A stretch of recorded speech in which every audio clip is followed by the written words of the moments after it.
The steps I'm going to be sharing with you today will help keep you on track with your health and wellness goals through this season. And I'm super excited to share it with you because it's a different take on how to use your goals and intentions to help you get back on track when you fall off the wagon. And if that sounds good to you, then you're in the right place, because here on this channel, I help you make the necessary changes in your life to live a more health-promoting lifestyle that's in alignment with your goals. So go ahead and like and subscribe so you can be notified of new videos.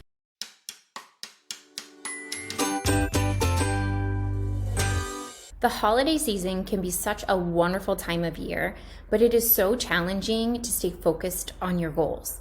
With all the distractions and obligations that come up this season, it can be easy to lose sight of what you really want to achieve. Here are some steps to help you stay in alignment with your goals this holiday season. And I put together a free holiday wellness planner that will help you walk through all of these steps. So go grab that in the description. Now, grab a cup of tea, something cozy, and let's settle in. So our first step to all of this process here is to do a check-in. And this is super important step in making this process effective. And it's important because you want to know how you want to feel this season. No one wants to feel stressed or exhausted or overwhelmed, all the yucky things. So let's define how you really want to feel. Do you want to feel jolly, funny, silly, cheery, bubbly? I don't know. You choose the descriptors that describe how you want to feel. And then you want to narrow it down to probably only about 3. But those can kind of help give you a guiding light on how you do want to feel this season. And then you want to ask yourself, how do I currently feel? And this is also important to know, because you need to know where you are right now in this present moment to know where and how you can move forward. So are you currently overwhelmed, or are you stressed, or are you worried about the finances and getting everything done, the time, all the things? So make sure you take some time here to reflect on how you currently feel. So once you've answered the first 2 questions, you want to ask yourself, what changes need to be made in order to feel how you want to feel this season? So you want to ask yourself, what needs to be adjusted? Is it your mindset, your nutrition, your movement plan? Do you need to sleep more or less? Do you need less caffeine? Do you need a better plan for the season? Taking all of these into account will really help you move forward into our second step, which is to identify your intentions and your goals. So your intentions are little guiding lights that help you find what's true and meaningful for you. When we think about goals, we want to think of it more along the lines of milestones that guide us toward our dreams, not with a sense of urgency, but with a gentle consistency.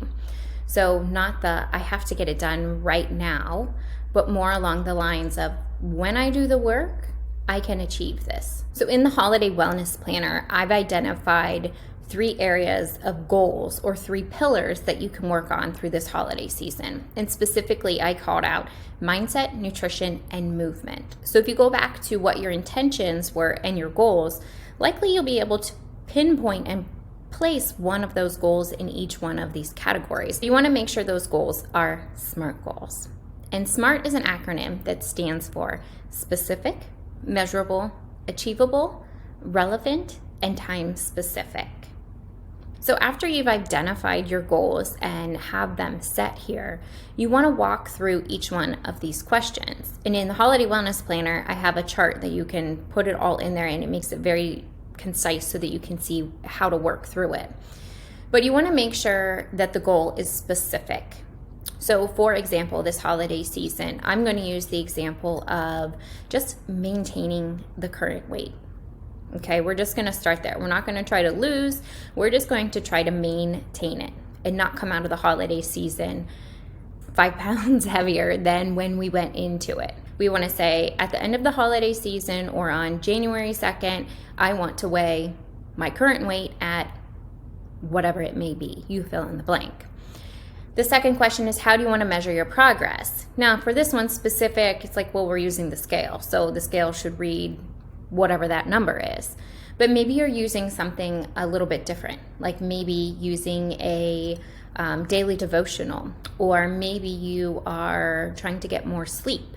So you want to be specific to those things. Like, how will you measure that you did get enough sleep? Are you going to use, well, I had to get 8 hours? Or you're going to use something more along the lines of, was I happy? Was I fulfilled? Did I feel tired? Those types of things. And that is really specific to the individual because these are your goals, remember. I can't name them for you. You have to make them resonate with you so that you can actually achieve them. Because my goal for you really means nothing. It has to mean something to you. Okay, so let's get back to it. So how will we measure it? And then we want to ask ourselves, is it achievable or attainable? So what does that mean? It means, can you actually achieve that goal without it suffocating you in the process?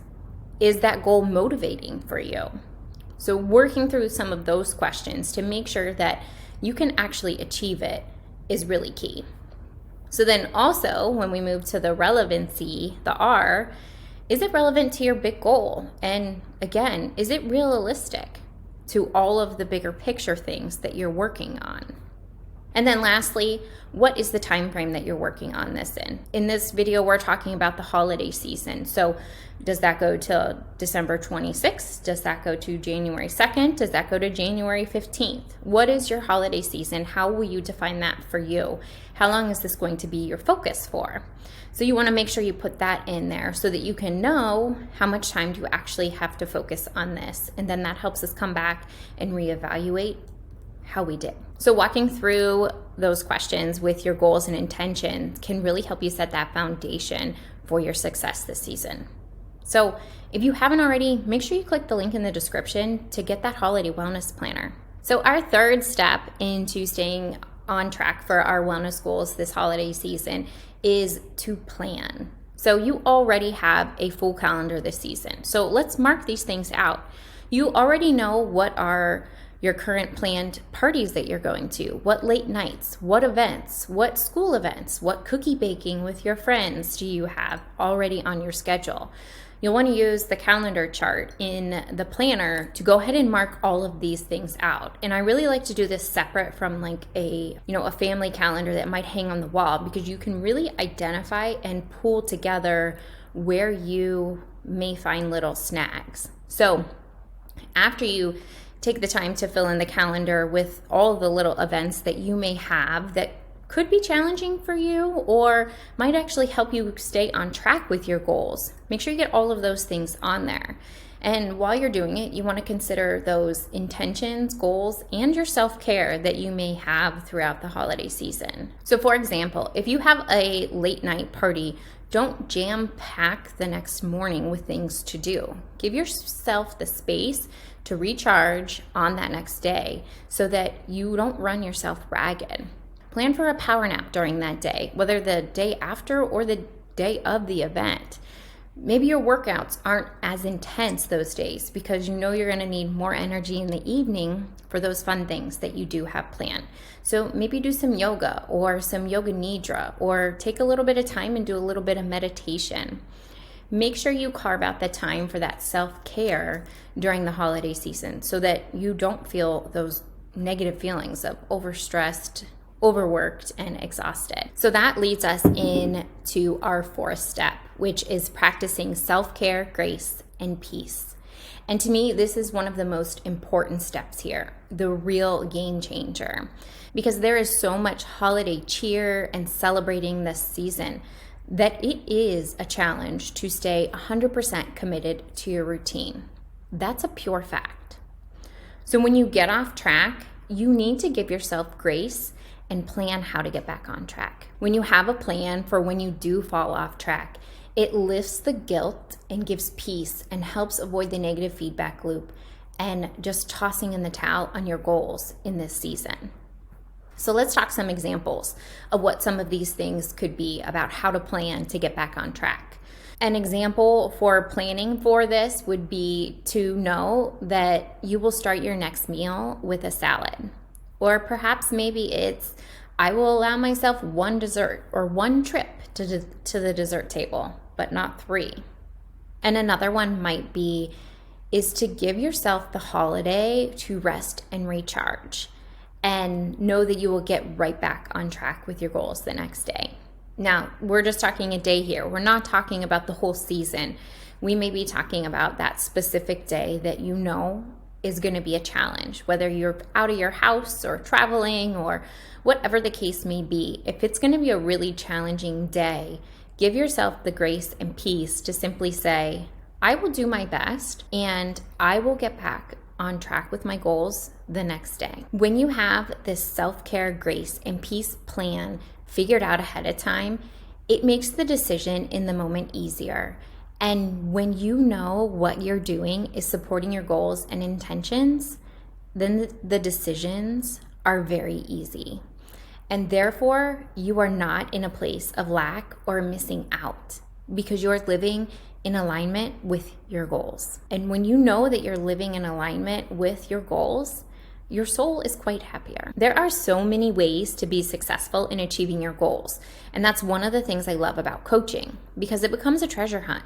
You get to identify the obstacle, you plan to overcome it, and then you get to see the result mentally, physically, and emotionally.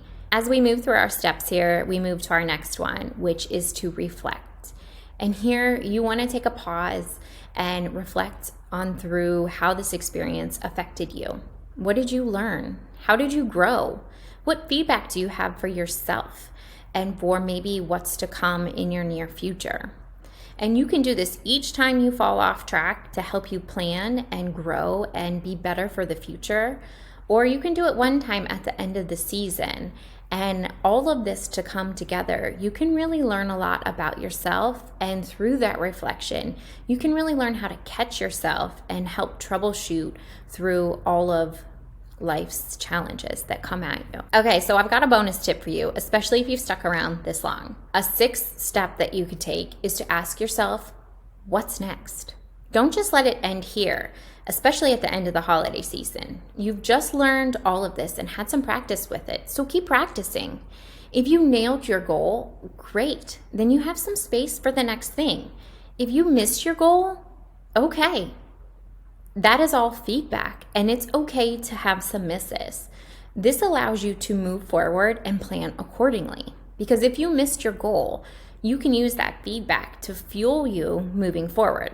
So you want to ask yourself, what do I need to do differently? Was my goal too ambitious? Was it not a big enough focus? Did you lose sight of it? Did you just have too much on your plate that it wasn't achievable? There's no reason to judge here when you're doing this reflecting and setting your plan for what is next. Just remember that self-care, grace, and peace, and always give yourself that. This is a journey, and as you continue on your journey, it's not necessarily a closed circle or a closed loop. Each time you have a starting place and you move around the circle, you come above. You rise above where you started. And even if some of the things that you were wanting to measure are in the same place, you're able to take a lot of lessons, a lot of things learned from it. And that, my friend, is something to celebrate. If you want to take this a step further, like I said before, be sure to grab the Holiday Wellness Planner by clicking the link in the description to start planning your holiday season so you can really embrace that self-care, grace, and peace this season. If this was helpful for you, I want to know.